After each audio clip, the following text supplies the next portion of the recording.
we've been in a series called Beyond the Walls, and it's our focus for this year.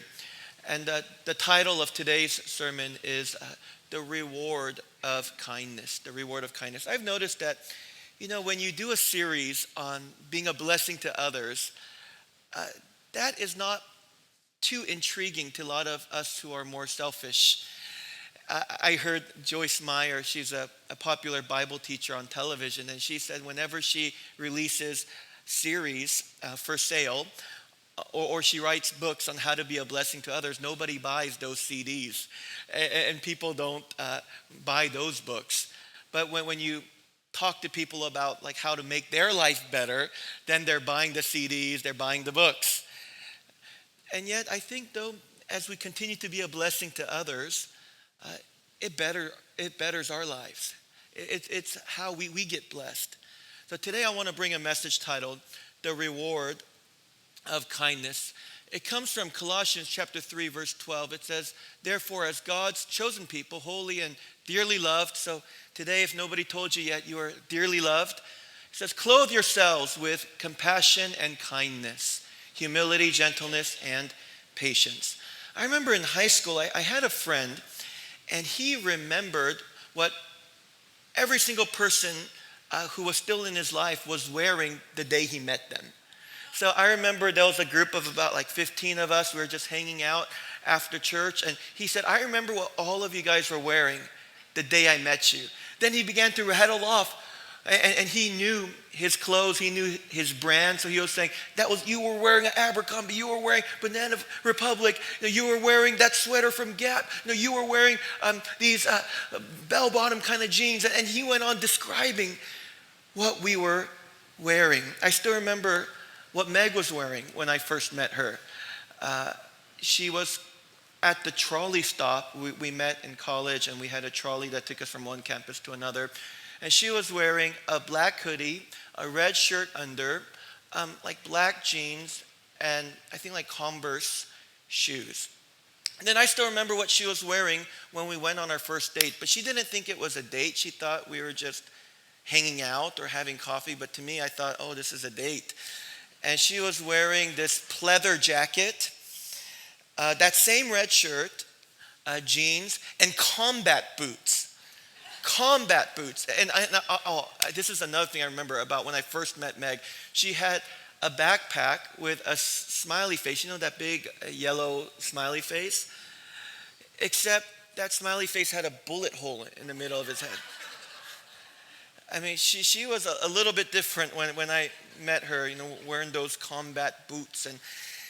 And yet, if we're clothed with kindness, that means that kindness should be the first impression people have of us. And kindness should be one of our most glaring qualities and most memorable characteristics.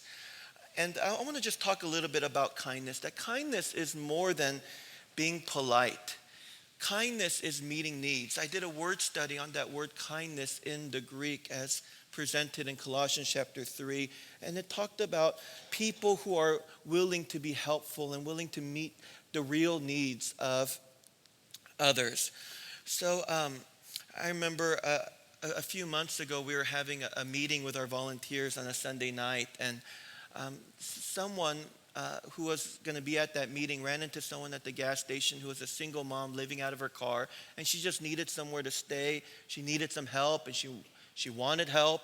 And so he invited her to come to our meeting. So here I get to the meeting thinking I'm meeting with my team, and then there's somebody there who we don't know. And so some of us came around her and were praying for her, listening to what she needed. And then somebody on our volunteer team just picks up his phone and says, I got you a hotel for tonight. And so he met a real need. The rest of us were pretty polite. I mean, nobody was rude to her, but he was kind because he was meeting a genuine need. Being kind is more than just being cordial. It speaks of being compassionate. And kindness is more than just being responsible. Kindness is being helpful. So a kind person doesn't just do what's required. A kind person is willing to do what they don't have to do just because they want to do good and they want to be a blessing to somebody else. So a kind person goes above and beyond what is required. A responsible person, they show up to work and they are a faithful, reliable employee. But a kind person is somebody who volunteers, who does something that they don't get a paycheck for. A responsible person will go to a restaurant and they'll pay for their food. A kind person will give a tip. Because, again, you don't have to, but a kind person will do what they don't have to do just because they want to do it. Now, some people think that kindness is a weakness. And they think that if you are a kind soul, that you'll be taken advantage of. And this may be true. Kind people may be easy targets. And I think, though, for some of us who are kind-hearted, that after, enough times of getting taken advantage of, there is that temptation that we felt to say, forget being kind. This thing doesn't work. I'm just getting eaten up by the sharks. I'm not doing anything for anyone anymore. However, when I study the scriptures, the kind soul will have the better life and the better afterlife and the more prosperous soul than the jerk.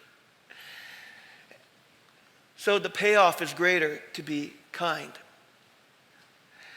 In professional sports, I think the goal of every athlete is not to just have a good game, but it's to have a great career. Have any of you heard of Willie Burton? Anybody heard of Willie Burton? He was a basketball player, and there was one game where he just went off and scored 50 points. However, did he have a great career? Not really. When Michael Jordan, he had a great career. He's maybe the greatest of all time. They call him the GOAT, the greatest of all time. And yet, there were some games he only scored 8 points. He only made a few baskets where he missed like 15 to 20 shots and blew the game winner. But Michael Jordan had the better career, and he's the one who has the greater legacy. And so if you are a person of kindness, I believe that according to the authority of Scripture, that we will have the better career, if you will, and we will leave the greater legacy. So the person who's a jerk and the person who's selfish, the person who's a shark, devouring others, lying, cheating, and stealing to get ahead, they may have a few games where it seems like they're winning. They may even have a few winning seasons. And yet, they won't have a glorious career. And they won't leave a great legacy. So the kind soul, you may be burned. We may be taken advantage of. You may lose a few games. You may endure some challenging seasons. But at the end, we'll have the greater legacy. We'll have the greater legacy. A kind soul will have a better life, a more prosperous soul, better relationships, a greater legacy, and will be more prepared for eternity. Because the kind deeds that we do in this life, we will be rewarded in the life to come. And that's what Jesus says in Revelation chapter 22, verse 12. Look, I'm coming soon, and I bring my reward with me to repay all people according to their deeds. So I've noticed that there's two ways to get ahead in life. There's the selfish way, and then there's the kindness way. So the selfish way is, you cheat, you steal, you lie, you exploit, you maybe even engage in criminal activity, and you may seem successful, but I wonder how much of your success you can actually enjoy when you have a nagging conscience, when you have a tiny heart, when you have no real friends. You may have a lot of business partners or even clients, but who are your friends? And the person who has advanced the selfish way, imagine the anxiety that they have to live with, because if they did things that were dishonest, they can be found out at any time. It's just a matter of time before they get busted, and today might be that day. I knew somebody who applied for a pastor position at a large church, and he sent them a false resume. and he claimed to have graduated from certain seminaries that he never even attended. And he started working there. He got his paychecks, and it was just a matter of time before he got found out and fired. I think some of us are maybe following the Jeffrey Epstein tragedy there. You know, it's really disturbing news. But I wonder, the people who knew him, they may have thought that he was winning, maybe even for decades. And yet what eventually became of his career, what is his legacy? Maybe at one time he had a big bank account, but he didn't ever have a healthy soul. I can't imagine somebody with a healthy soul being able to live the secret life that he led. So there's a selfish way to get ahead, and then there's the better way. There's the kindness way, where we can prosper by reaping the harvest of the good seeds that we have sown in past seasons. And the good seeds are good deeds that we have done. So a kind person is always sowing good seed, and that's good deeds. They're sowing intentionally, even unintentionally, consciously, even unconsciously. But you know what? If we continue to sow, there's going to be a harvest of blessing that comes back. Check out Galatians chapter 6, verse 9. It says, "So let's not get tired of doing what is good. Keep putting the good seed in the ground. Keep sowing, consciously, unconsciously, intentionally, unintentionally. Just be a kind-hearted person."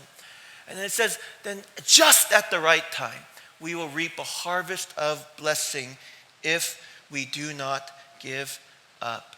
You know, in Scripture, I see that whenever you meet someone's need, you are actually sowing a seed.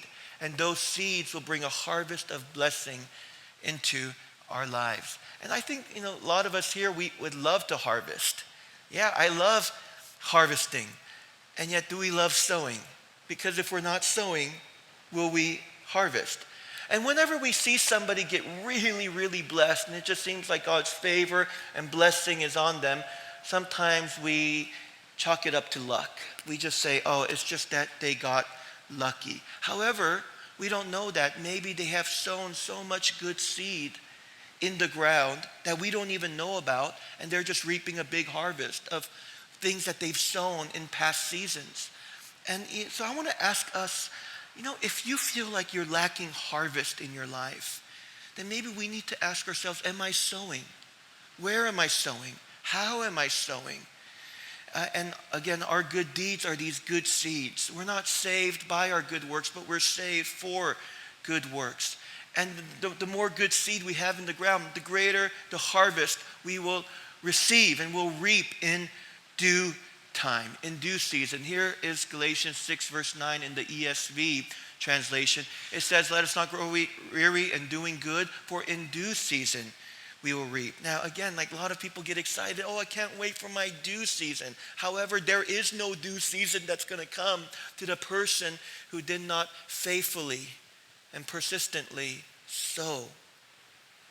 So the kind-hearted person, again, is always sowing. And I hope that we don't walk out of here just still being selfish people and saying, you know what, I'm going to do nice things for others because I really just want to get blessed. So I'm going to work God's system because I want to be blessed. No, but I hope that kindness would be our DNA. That kindness would be the fabric of our being, so that, you know, just out of the overflow of the heart, we're just always continually sowing. And you know, when I study Scripture, the people who have a kind soul, and so they're always sowing, they end up reaping not only their needs, but also sometimes their deepest wants. I see these rich spiritual experiences coming to people as the direct result of doing good for others. So in the New Testament, we meet a man named Cornelius. He was a Roman centurion, and he has angelic visitation. And I know some of us, maybe in the more charismatic circles, our eyes get big. Angelic visitation? He's so lucky. And yet, when you hear what the angel said to Cornelius, it wasn't luck. It wasn't luck. This is what the angel said to Cornelius. Cornelius, your prayer has been heard, and your gifts to the poor have been noticed by God. So we say, oh, Cornelius just got lucky. That's why God just favored him with such a special spiritual experience. And yet, according to what the angel said, it wasn't luck. Cornelius was being visited because God noticed what Cornelius was sowing. God noticed all the gifts that Cornelius was giving to the poor. God saw the posture of Cornelius' heart, and he was a man of prayer, but he was a man of kindness. And so again, the payoff is greater for the kind soul. When I see that verse, I see that your prayer has been heard. I see prayer as speaking of the deepest desire of your heart. And you know what? He received the deepest desire of his heart. He saw the fulfillment of the deepest desire he had within because he sowed into it. He sowed into it. He didn't just get lucky. Now, I just imagine him being a Roman. Maybe the Romans thought he was weak sauce. They thought he was soft. They thought, oh, that guy, he's just way too nice. People always take advantage of goody two-shoes Cornelius. And yet, you know what? He sure got heaven's attention. He sure caught the attention of God. Now, I think also about Abraham and Sarah. In Genesis 18, we see that there are these three strange men who are strangers that are walking in the scorching heat, and Abraham sees them. He's never met them in his entire life. And then Abraham reaches out to them, and he humbles himself before them, and he basically begs them, can I serve you? Can I wash your feet? Can I give you a pillow? Can I help you rest a little bit? Can my wife serve you some food? And we see that Abraham and Sarah, they served them bread, meat, and milk. And I think about bread, meat, and milk. That's a cheeseburger. They made them a cheeseburger. But anyway, then these three strangers, these men who, again, Abraham and Sarah had never met before, they end up releasing a prophetic word, saying, the Lord said that I will surely return to you about this time next year, and Sarah, your wife, shall have a son. Now, having a son was the deepest desire of their heart. And you know what? As they served these strangers, they ended up reaping a harvest. And man, what a legacy. What a legacy that Abraham and Sarah have left. I mean, they received such a profound encounter with God. Genesis 18 is what theologians call a theophany, which is a visible manifestation of God on the earth. Because here are these three men, were they just strangers, or were they God, or was God in them? They were speaking as if they were God. And so I know it's really mystical, it's very mysterious, but anyway, they had a powerful encounter with God because they were people of kindness. Then they have their son named Isaac, and Abraham is looking for a wife for his son Isaac. So he sends out his servant Eliezer to go out and look for a bride for Isaac. And so here's Eliezer. He loads up the camels, he gets some servants, and Eliezer is just a servant himself. I mean, he's not going in fancy attire. He's just a servant, and he's going out, and he has the responsibility, the task to find a bride for his master's son. Now, that's a lot of pressure. You got to find the right one. And so Eliezer's praying oh God, please help me to find the right one. Help me to find the right one. So then he gets to a well and he sees a young woman walking towards him with a pitcher of water. And he asks her for a drink. And this is what happens. So he's just a servant. That's Eliezer, the servant. So he runs up to her and he says, hey, please give me a little water from your jar. And she said, drink, my Lord. when you study who Rebecca was, and this is Rebecca that he ran into, Rebecca was not a servant girl. She was not a peasant. She was a daughter of nobility. So she may have had her own servants. And yet look at the humility that she has. She says, "Drink, my Lord." Here's a girl born to nobility addressing a servant man as Lord. I mean, she's really honoring him, isn't she? She doesn't have to give him water. But again, a kind person doesn't just do what they have to do. They do what they don't have to do because they want to do it. And check this out. So then she quickly lowered the jar to her hand and gave him a drink. And when she had finished giving him a drink, she said, "I will draw also for your camels until they have finished drinking." You know how much water that is? I mean, these are camels in the plural, and you know how much water they drink.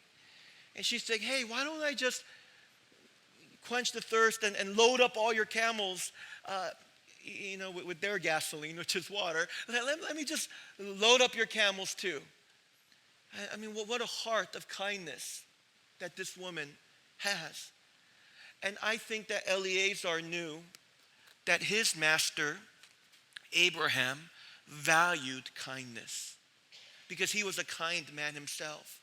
So Eleazar knew, if I'm going to find a wife for my royal family, Abraham and Sarah, and their son Isaac, I have to find someone who shares the same values, or else it's not going to work. And so Eleazar says, I need to find a woman of kindness because then she'll fit right in. She has our spirit. She has our DNA. And so when Rebecca gave water to all the camels, Eleazar pretty much got down on one knee and says, "Will you marry my master's son? Don't worry, they're rich, they're rich. They're rich. It's going to be a good deal. It's going to be a good deal. It's going to be a good ride. He's going to take care of you. He's a good man." And she ends up marrying a godly man because she's a kind soul. I just think about how if the story was a little bit different, and I think about if Abraham got in his Bentley and said, "Isaac, come on, get on in." And here they're just rolling down in their Bentley. They got their Rolls Royce. They got their Versace suits on. They're just rolling down, and they get to, and they blast their music, and they finally get to Rebecca's well, or the well that Rebecca was at. And then she sees these well-dressed men. I mean, they're looking like multi-millionaires, bling bling, a super fancy car. And she just runs up to them and says, "Hey guys, would you like me to wash your car?" And she says it in a slightly seductive voice. Like, "Would you like me to wash your car?" And I think the rest of us would be like, "You gold digger, you gold digger. I know exactly what you're up to, Rebecca. You're just a gold digger." And yet nobody can call her a gold digger, even though she got into a very wealthy family, because she bent over backwards to serve a servant. She had no idea who Eleazar really was. He was just a stranger, and yet she was good to strangers. You never know who you're dealing with. You never know who you're dealing with. Yet I just love how she served with no strings attached. It's not like she watered the camels and went like this after. Like, "Can I have a tip, please?" No. And some of us would say, "Oh, Rebecca just engaged in this random act of kindness. What a good girl." No, it wasn't random for Rebecca. It was her mode of operation. It may have been random for the people who experienced it, but it was normal for her. And the Lord made it very clear to Eleazar, that's the one. That's the one. And speaking of Rebecca, what a legacy that she's led because she was kind to a nobody. Here, my last example is Joseph. Here's Joseph, and he's one of the grandsons of Isaac and Rebecca. And, he ended up in prison for a crime that he didn't commit. So he was a fantastic employee of Potiphar, and yet Potiphar's wife was making advances, and Joseph was just not into it, and then she basically accused him of trying to rape her, and he ended up in jail. He was the victim of slander. And yet, Joseph didn't have a victim mentality. And that's something that I shared last week as well, that I feel like I need to share again. That just because we've been victimized doesn't mean we need to wear a victim mentality. Because a victim mentality just makes people sulk in depression and resentment, and they become so unproductive. And I've noticed that people with a victim mindset, they use their past hurts to be an excuse for their lack of productivity and helpfulness in the present.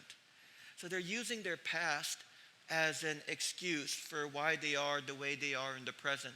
So you ask them, hey, why don't you want to help in church? And this will be their response, oh, because at my last church. When were you at your last church? Well, because, 15 years ago. And they somehow use their past to justify why they are the way they are in the present. Man, I think we need to forget the things in the past. We need to get over some of the things that have happened in the past, and just a few bad experiences that we had in the past. It shouldn't cripple us for the rest of our lives. But anyway, that could have been Joseph. He could have been like, oh, the last time I was helpful, you know what happened to me? But Joseph ends up in the prison, and he is the most helpful guy in the entire prison. And he is asking the warden, is there anything I can help with? Anything I can help with? How can I make your job easier? And I could see all the other prisoners rolling their eyes. And here's, they're like, oh, warden's pet. He's the warden's pet. And I can just imagine, like when the warden would say, hey, anybody here, can you help me move this box? And all the rest of them are just like rolling their eyes. I'm like, why should I do that? And here is Joseph saying, I'll help. I would love to help, and doing it with a good attitude. And I'm sure that because Joseph was maybe the only Hebrew in the jail, the other Egyptians were like, oh, these Hebrews, they're weird. They're weird. And yet for Joseph, maybe he knew that there was blessing that was attached to kindness from hearing about his great-grandfather Abraham, or hearing about his grandmother Rebecca. But anyway, he was just a kind soul. So one day these two prisoners just moved in. He got two new roommates, and they look dejected and irritable. How many of you know that, your first day of prison, you're probably not like super happy and giddy? So here's their first day in prison looking dejected and irritable. And I noticed that when people are looking a little ticked off, a lot of us will just kind of keep our distance. How many of you are like that? You see somebody and it looks like, they're having a really bad day, so we just want to leave them alone, right? But here's Joseph. Joseph just walks up to them, and he wants to be helpful. So Joseph came to them in the morning when he saw that they were troubled. This is Genesis chapter 40, verse 6 and 7. So he asked the Pharaoh's officers who were with him in custody in his master's house, why are your faces downcast today? Like, what's going on? What's wrong? He's just being a good friend. And they said to him, we have had dreams, and there's no one to interpret it. And then Joseph said, do not interpretations belong to God? Please tell me. So Joseph accurately interprets their dream. And 1 year later, the Pharaoh's starting to have dreams. And by that time, the butler, one of the prisoners, got restored to office. And the baker, he was executed. But the butler's restored. And so when Pharaoh can't go to sleep anymore, and he's just super restless and stressed out because of a dream that he had, and he mentions it, the butler's in proximity to hear what's going on with Pharaoh. So he says to Pharaoh, Pharaoh, when you sent me to jail that time where you're questioning my character, remember that time about a year ago, I met this Hebrew guy. He was the most positive, most helpful. He was weird, he was odd. But that guy, he told me and the baker exactly what's going to happen, and it happened exactly as he said. maybe you should meet him. And the butler makes the divine connection. And that's how Joseph ended up getting into the presence of Pharaoh, interprets his dream, and then becomes promoted to being the second most powerful man in the world. I wonder,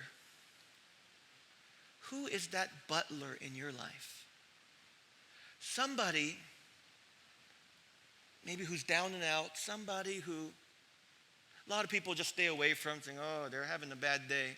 But I wonder if there is a butler in your life who, if you would just show them kindness, because you are a kind person, that person will open the doors to your destiny. I wonder who will be the butler in your life. And because Joseph ended up being the second most powerful man in charge of the whole entire food bank of Egypt, there came a time where his family, his brothers who had betrayed him, and his father, they all came, and then they ended up bowing down to him because they wanted to come into good graces with Joseph because he was the one who can release food, or else they would all starve and die.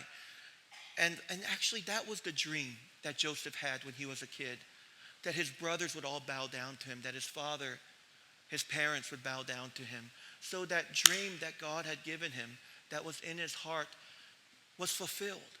But how did it get fulfilled? It wasn't luck. He sowed kindness continually. If you want to reap your dreams, if you want to realize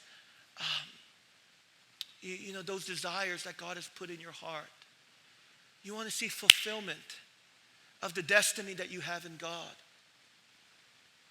be a kind soul and just continue to sow, because you have no idea who knows who and who's going to connect you with who. I think the people who are just looking for opportunities for themselves, they're only kind to the Pharaoh. They're not kind to the prisoner. And yet you never know, it may be the prisoner that connects you to the Pharaoh. So it was the kindness that Joseph sowed into the prisoners that led to him reaping his dream. So I want to just close this message with this question. Who are your three strangers? Who are those three random people? And it just looks like, man, they've had a rough day. They've been out in the scorching heat. They could use some water. They could use somewhere just to sit down and relax for a little bit. I wonder who are the three strangers who are going to release the purposes of God in your life. Who are they? Who's your Eliezer? He may just come like a humble servant. You may not even think he's a big deal. I mean, he may not be coming in the Rolls Royce. He may be just coming with a bunch of camels and humble attire, where everybody knows he's just a servant. But who is your Eliezer? I hope we're not just kind to the Abrahams. I hope we're also kind to the Eliezers. And who are your two prisoners?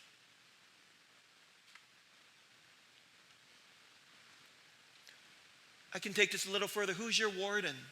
Whose life are you making easier just because you are so kind? I met with a city official on Friday, and he works for San Pedro and the councilman there. And I just asked him, hey, how can we make your job easier? Is there anything we can do as a church to make your job easier? And he gave me a few ideas, and we're talking with our team about how we can implement some of those. But I wonder, whose life are we making easier? Because we're kind, not because we have to, but because we want to. Amen?